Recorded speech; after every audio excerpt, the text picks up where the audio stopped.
exemplo, quando um rei ia visitar um povoado, quando uma autoridade ia passar por um caminho, era muito comum nas culturas antigas que alguém passasse antes, avisando a chegada do rei, avisando a passagem de alguém, de tal modo que o povo se preparava para aguardar aquele que vinha.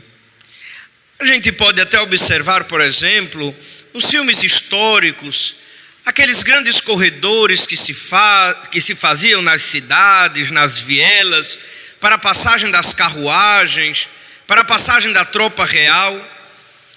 Tudo aquilo era precedido da visita do arauto, o mensageiro que comunicava a vinda do rei ou de outra pessoa importante. Quando, por exemplo, se completavam os jubileus a cada 25 anos e o rei resolvia indulgenciar o seu povo, era um arauto que passava nas comunidades comunicando as indulgências do rei, o perdão dos impostos, por exemplo, a soltura de alguns presos. Era o ano da graça do rei, sempre precedido pela visita do arauto, o mensageiro do reinado. Hoje, nós podemos então, como todos os anos, neste domingo segundo do tempo do advento, encontrar os dois grandes arautos de Nosso Senhor na história da profecia, na história sagrada: Isaías e João Batista. Aqueles que prepararam o caminho para Cristo, aqueles que prepararam os corações para a chegada do Senhor. Podemos ouvir na primeira leitura um pequeno trecho daquele bloco de 5 capítulos da profecia de Isaías, o chamado livro do Emanuel, em que Isaías pré-anuncia o tempo da justiça e da paz. Já no Evangelho, enquanto ouvimos o capítulo 3 da narrativa de São Mateus, podemos contemplar aquele trecho comum aos 3 evangelhos sinóticos, a Mateus, Marcos e Lucas, que fala-nos acerca de João Batista. Quem era João? Um homem que se vestia de modo atípico, que comia de forma atípica, que morava em lugares ermos, que entretanto tinha uma grande missão: pregar que o povo se convertesse, mudasse de vida, mudasse de mentalidade para a chegada do Salvador. A missão de João era preparar os caminhos para a chegada de Cristo, era fazer com que todos se sentissem alerta para que os corações estivessem dispostos a acolher o Salvador. Nas águas do Jordão, João realizava um ato simbólico. Passando pelas águas, ele convidava o povo a, saindo do rio, mudar de vida, mudar os seus hábitos, a sua mentalidade, abandonar a corrupção, abandonar o mal, abandonar tudo aquilo que não condiz com a acolhida do Salvador. João, assim como Isaías, meus irmãos e minhas irmãs, despontam para nós como grandes arautos deste tempo do advento, porque o mistério do Natal não é ocasião simplesmente histórica, porque o mistério do Natal não é uma situação eventual, porque todos nós precisamos hoje preparar o coração para o Salvador. Não adianta celebrarmos o Natal simplesmente como algo ocasional. Não adianta celebrarmos o Natal como algo passageiro. É preciso compreendermos que os mistérios de Cristo na Sagrada Liturgia precisam produzir em nós transformação, conversão.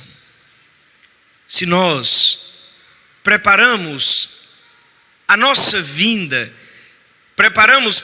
os nossos corações para a vinda do Salvador, celebraremos este Natal progredindo no amor de Cristo.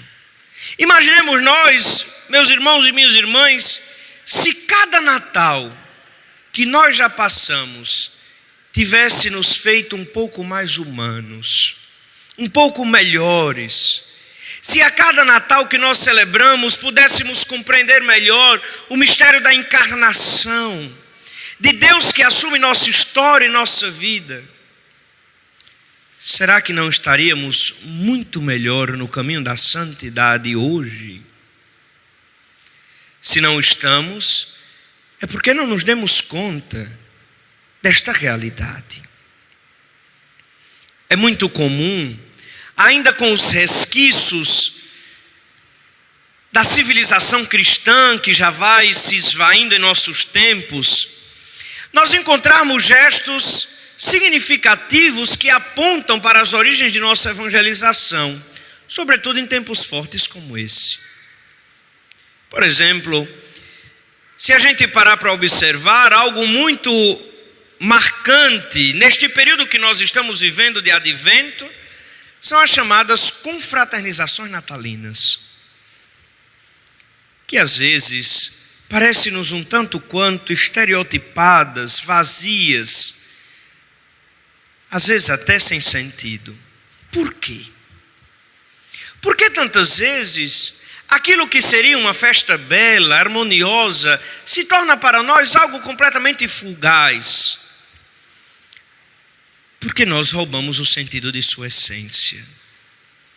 As confraternizações natalinas, na verdade, são na história da civilização ocidental a expressão da indulgência dada pela chegada do Salvador. Os corações que se perdoam e se encontram, os corações que se oferecem um mútuo perdão e celebram a graça da amizade, da fraternidade. Não é simplesmente para trocar um presente, essa brincadeira sem graça de amigo secreto. É muito mais do que isso.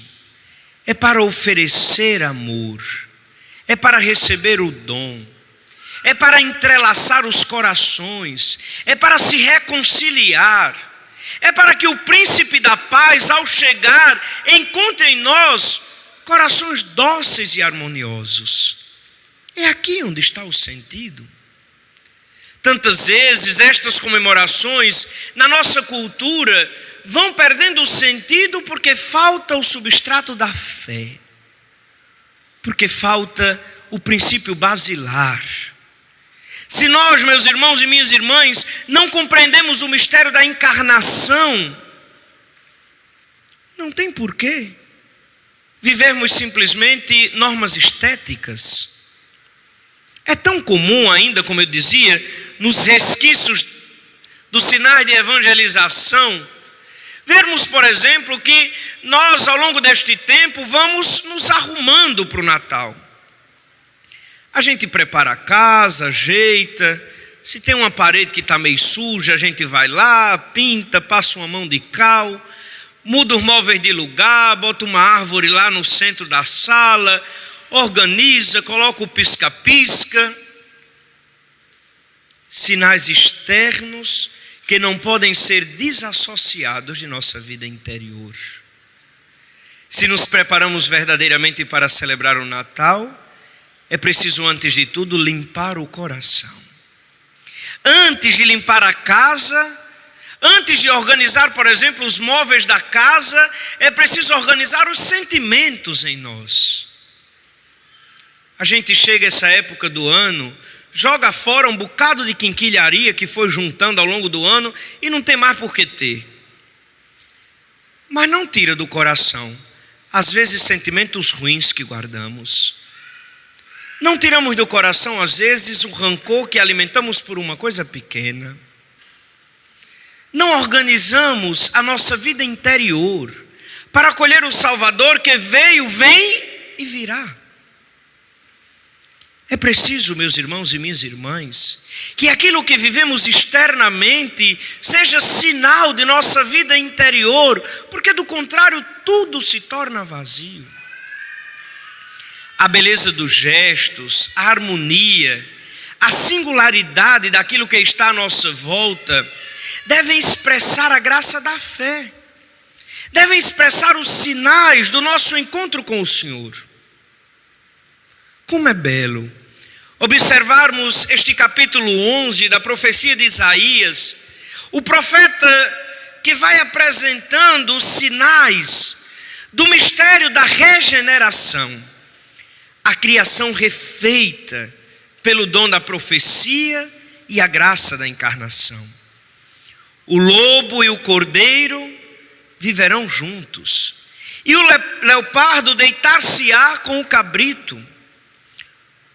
O bezerro e o leão comerão juntos, e até mesmo uma criança poderá tangê-los. A vaca e o urso pastarão lado a lado, enquanto suas crias descansarão juntas. O leão comerá palha como o boi. A criança de peito vai brincar em cima do buraco da cobra venenosa. Meus irmãos e minhas irmãs, da história da criação todos nós já sabemos. Todos nós recordamos que quando Adão e Eva comeram o fruto que Deus havia proibido, e o Senhor veio até o paraíso, vê a desordem que ali havia se estabelecido, disse à serpente: porém inimizade entre tu e a mulher, entre a tua descendência e a descendência dela. Cristo é aquele que veio novamente para refazer os laços desfeitos. Em Cristo tudo se restaura, em Cristo tudo se refaz. E na noite santa da Páscoa nós cantamos em um belíssimo hino de precônio que esta criação, a criação nascida de Cristo, supera em grandeza a primeira do livro do Gênesis. Se nós acolhemos o mistério do Natal, se nós acolhemos o mistério da encarnação, podemos estabelecer neste mundo a harmonia desfeita pelo pecado.